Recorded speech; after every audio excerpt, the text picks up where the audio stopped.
Hey everyone, this is Jeff Risen from the Detroit Lions podcast with your daily DLP for Friday, December 19th. Less than a week to go till Christmas. If you haven't done your shopping yet, you know what to do.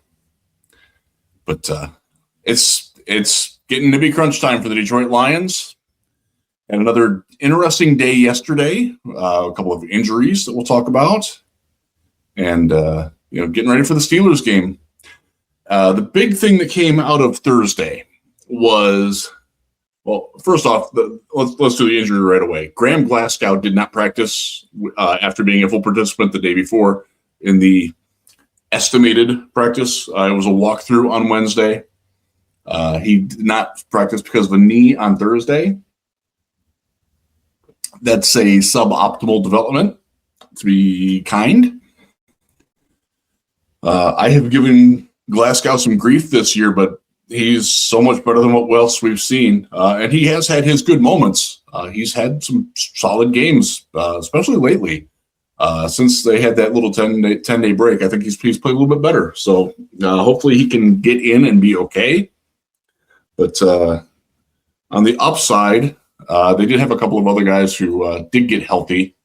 Taylor Decker obviously was back. He does his rest thing. That's what he does. Thomas Harper will probably be a starting safety because he got through a second full practice. That should get him out of concussion protocol 2 days in a row on that. And Sione Vaki also upgraded from limited to a full. That's good. Giovanni Manu was officially activated. The clock has started. Talked about this a little bit yesterday. I never came back to it. So let's talk a little bit about Giovanni Manu.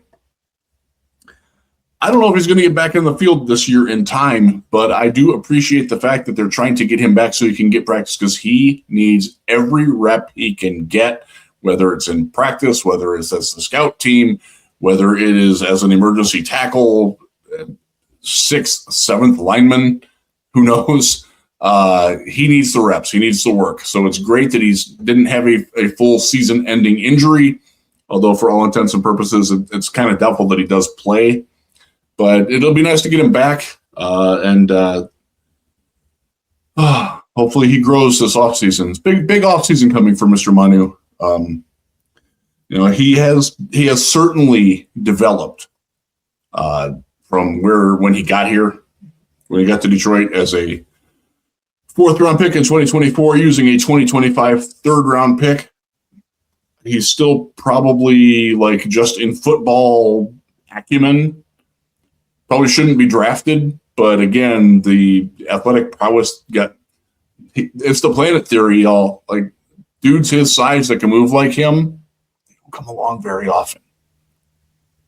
And let's hope he can at least be tackle number 3 next year. I think that should be a realistic goal for Manu for the coming year. And it's nice to get him back in. He has a knee injury. He did not have surgery. I do know that. I don't know the exact extent of the knee, other than it was reported to me not long after it happened that he suffered a hyperextension. And if you have questions about that, I would direct them to Dr. Jimmy Leah, who is in fact a medical doctor. I'm just some yutz with a microphone. I do get hurt a lot when I used to play sports, so I have some working knowledge of injuries, unfortunately, but. My knees have always been pretty good, other than when I got kneed in the knee in a volleyball match, which ended my career. But that's a story for off-season. The coordinators talked on Thursday, and Dave Phipp basically reiterated his trust in Jake Bates, which, okay, that's good. Bates had a bad day. That happens. Kickers aren't perfect, as much as we'd like them to be. But the big thing that I wanted to focus on, John Morton talked. He had a funny little moment that showed a little bit more personality than what we've seen from him when he talked about who would win a race if he was involved in a race between Jameson Williams and Jahmyr Gibbs, and if he was also in it.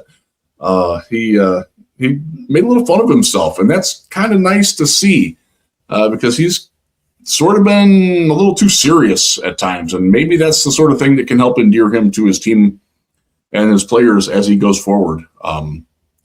He talks about what you need to do getting off the ball in the run game. That's not something that they did extremely well against the Rams, although I will say schematically, and I put this in my takeaways that I wrote up for the Detroit Lions podcast earlier this week. Remember when Barry Sanders was the Lions running back? And I hope you do, because it was a glorious time to watch him. And he didn't like having a fullback. I get the feeling Jahmyr Gibbs is the same way, because one of the things that the Rams did every time they saw two backs in the backfield, safeties came up and crashed the A gap, and there was nowhere for him to go. They did a pretty good job of hemming in the outsides. Again, the tight end blocking left things to be desired, and that was a problem. I would much rather them, and this is, again, to reiterate what Chris and I talked about in the live show on Wednesday night. You don't have two NFL caliber tight ends on the roster right now. Stop running 12 personnel. You got better wide receivers. You've got 4 quality wide receivers between J-Mo and Amon-Ra, Tasla, and Khalif Raymond. Like, maybe play those guys together and see what happens. I know it's foreign to what they've tried to do, but when you're struggling a little bit, and struggling is relative, they did, in fact, score 34 points. We'll get to that in a second. There's still chances to be more efficient and more variable. I'm not going to say the M word that Matt Patricia made a curse word around town, but there's a chance to do more with the personnel mixing, and I would like to see more of that. And I think that's a good way to keep a defense off balance, because it does feel like opposing defenses have figured out from formations, from personnel groupings, more of what the Lions are going to try to do on offense. I'm not necessarily saying that there's tells or anything like that, just tendencies, and they haven't really broken tendencies very well. And that's one thing that Ben Johnson did extremely well. Sometimes, like, detrimentally, but because it kept things so off guard, it also created a lot of things. And I don't think that this team is there right now. And this would be a good week to do it. But let's go back to the Lions scoring 34 and losing. And that was sort of the thrust of Kelvin Shepard's talk. And Shepard came out and he left an opening statement that lasted about 4 minutes. And he was not happy. Not happy with himself, not happy with his defense, not happy with any number of things. The fact that, they scored 34 points and lost the game.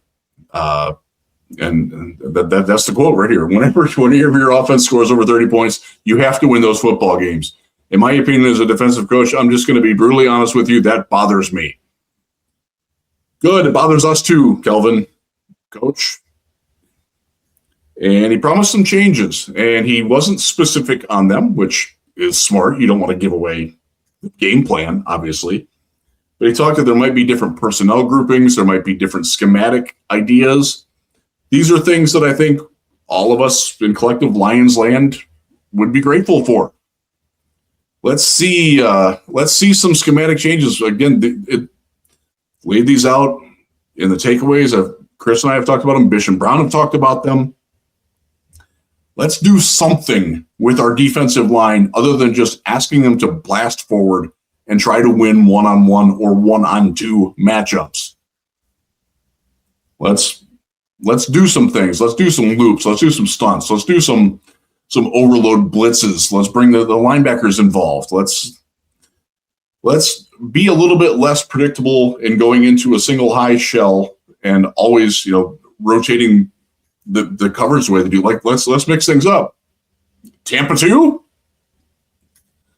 Any number of different things that they can do. Now, I know that they do have their cornerbacks are almost exclusively man cover guys to a man, schematically. That's just who they are. And they do play man defense more than most teams, but they still play a lot of zone and have played more zone in the last couple of weeks. They actually did it very well against Dallas. Thought that was one of the reasons why they won that game, was because they did mix things up. They weren't as predictable on defense, and they did some nice things there.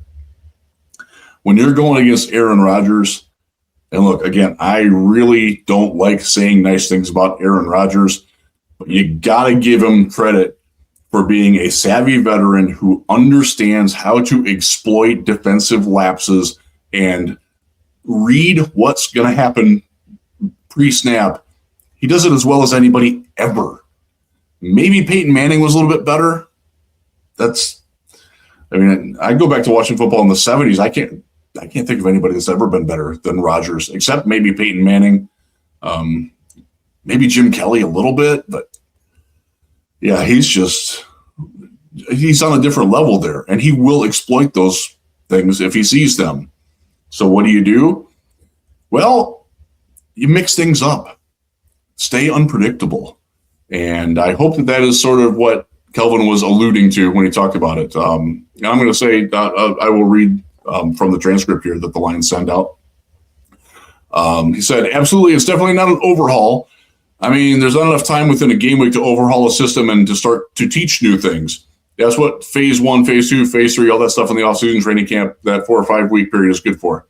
So we have principles and core things that we've done in the past, some things that we're going to kind of intersplice, kind of some technique changes, some things like that.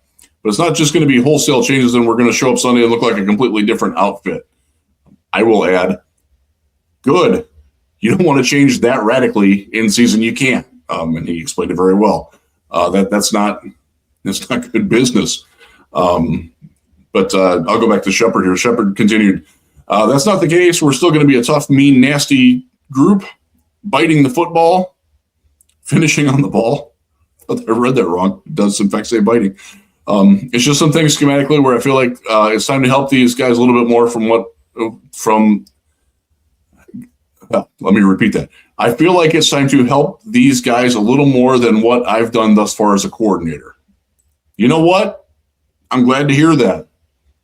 I need to see it, but he's a rookie coordinator. He is learning on the job. This is a good chance to show that he's learned some lessons in the god-awful defense that we've seen in the last 4 weeks. All the big plays, the explosive plays on over the top in the offense. The social media post is out there about how many big plays they've given up over 20 yards in the passing game. The run game, something I've talked about in every daily this week.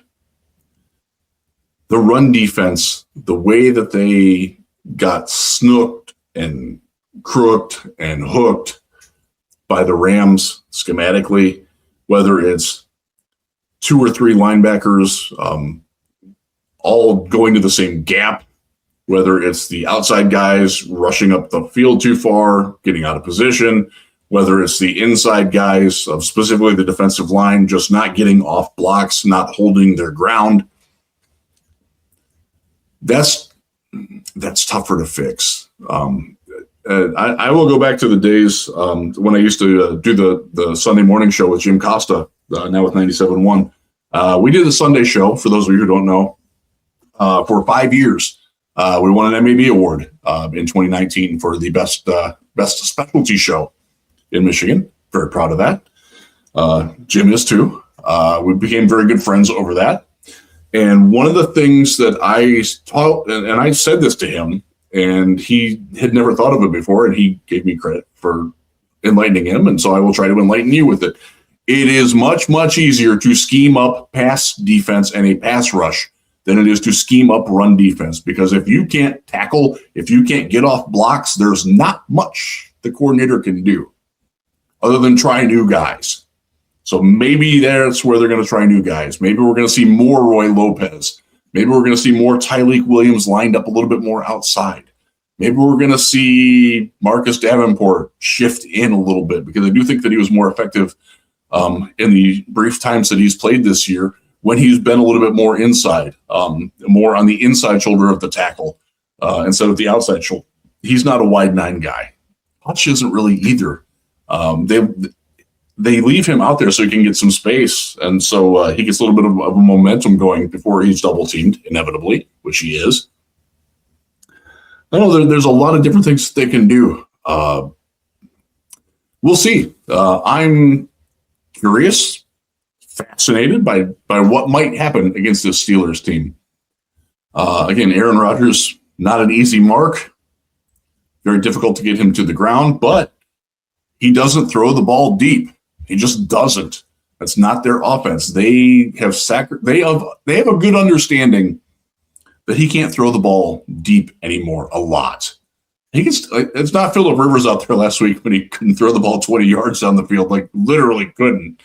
Rodgers isn't that much younger than him, so they pick his spots with his deep balls. But their way around that is that they throw to their slowish receivers quickly. It seems to be working for them by and large, but not all the time. This is a week where the Lions have to tackle.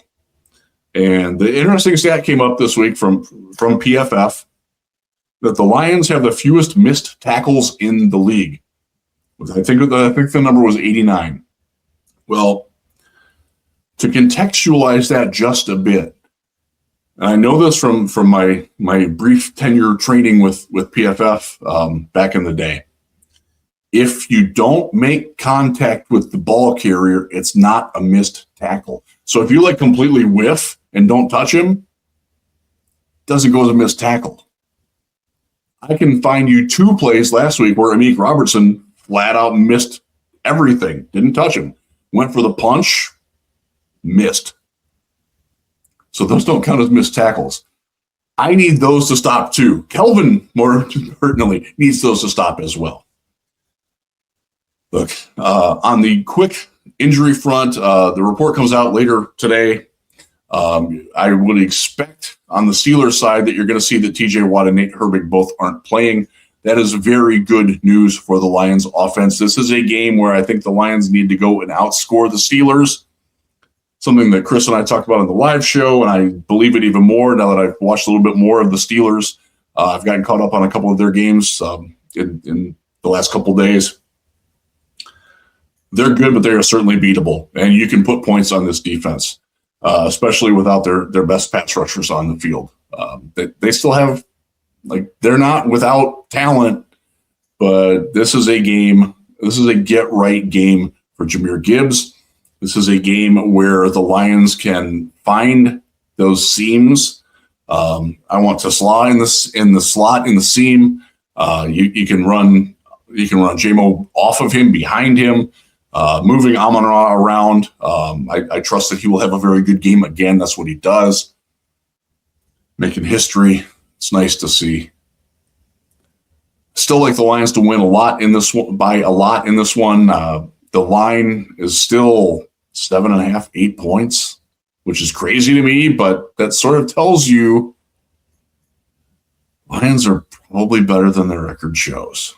This is a game where they show it. They don't lose 2 in a row. Don't think they do it again either.